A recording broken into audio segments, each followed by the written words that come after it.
சென்னை தாம்பரம் அருகே புரோகிதரின் வீட்டை உடைத்து உள்ளே புகுந்த திருடர்கள் குட்டி சைஸில் இருந்த பீரோவை உடைக்க முடியாததால் பீரோவுடன் தூக்கிச் சென்ற சம்பவம் பரபரப்பை ஏற்படுத்தியிருக்கிறது. வீட்டை ஒட்டுமொத்தமாக சுருட்டிச் சென்ற கொள்ளையர்கள் சிக்குவார்களா?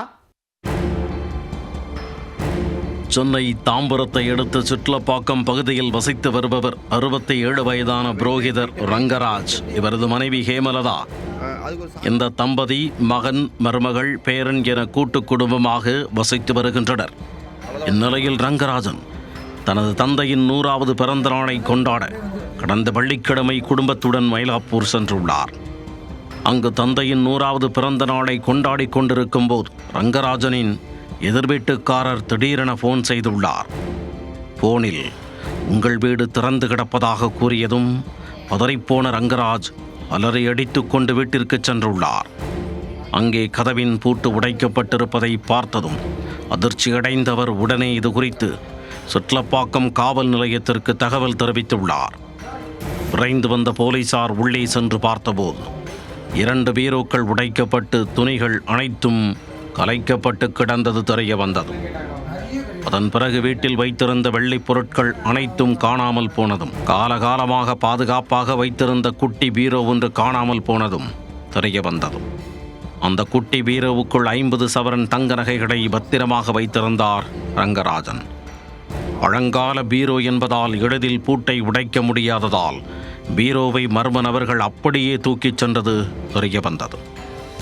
மொத்தமாக 50 சவரன் தங்க நகைகள் மற்றும் 10 கிலோ வெள்ளிப் பொருட்கள் காணாமல் போயிருப்பது ரங்கராஜனிடம் நடத்திய விசாரணையின் போது தெரிய வந்தது. 4 பித்தளை சொம்புகளை மட்டும் கொள்ளையர்கள் விட்டுச் சென்றுள்ளனர். எங்களோட லாக்கர் ஒரு 2 அடி வசரத்துக்கு லாக்கர் ஒன்று உண்டு. அந்த லாக்கரை அப்படியே தூக்கி போயிருக்காங்க. பீரோலாம் திறந்துருக்குது. இதில் பார்த்தா ஒரு 50 சவரன் என்னோட மருமகளுக்கு அவங்க வீட்டில் போட்டது, ப்ளஸ் என்னோட மனைவி இது அதில் இருக்குது, எந்திருது, அப்புறம் காப்பு, அப்புறம் தங்கத்தை சின்னதாக வளையல், அப்புறம் கொலுசுகள். எங்களுக்கு எதிர்த்த வீட்டிலேருந்து கால் வந்துச்சு, இந்த மாதிரி வீடு பூட்டு உடஞ்சிருக்கு அப்படின்னு.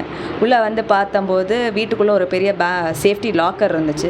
அந்த லாக்கரோட அப்படியே எடுத்துகிட்டு போயிட்டாங்க. பீரோஸ் எல்லாமும் ஓப்பனில் இருந்தது. 2 ரூம் பீரோஸு, எவ்ரி திங், துணியெல்லாம் கழிச்சு போட்டிருந்தாங்க. கேஷ் ஒன்றும் கேஷ் கம்மியாக தான் இருந்தது. 4,000 to 5,000 கேஷ் தான் இருந்தது. கோல்டு மட்டும் பார்த்திங்கன்னா around 50 sovereigns of gold and 8 to 10 kilos of silver வச்சுருந்தோம் உள்ளே. ஸோ அதை லாக்கரோட அப்படியே தூக்கிட்டு போயிட்டாங்க. கொஞ்சம் வேகமாக க்ளோஸ் பண்ணி, ஏன்னா லாஸ் ரொம்ப பெருசு. ஸோ சீக்கிரம் போலீஸும் ஹெல்ப் பண்ணாங்கன்னா it will be better for us to recover the loss. புகாரின் அடிப்படையில் வழக்கு பதிவு செய்த குற்றப்பிரிவு போலீசார் விசாரணையை தொடங்கினர். வீட்டின் அருகே எந்த சிசிடிவி கேமராக்களும் பொருத்தப்படாததால் குற்றவாளியை பிடிப்பதில் போலீசாருக்கு பெரும் சிக்கல் ஏற்பட்டுள்ளது. பீரோவை உடைக்க முடியாத கொள்ளையர்கள் பீரோவையே அலைக்காக லவட்டிக் கொண்டு சென்ற சம்பவம் அப்பகுதியில் பெரும் பரபரப்பை ஏற்படுத்தியுள்ளது.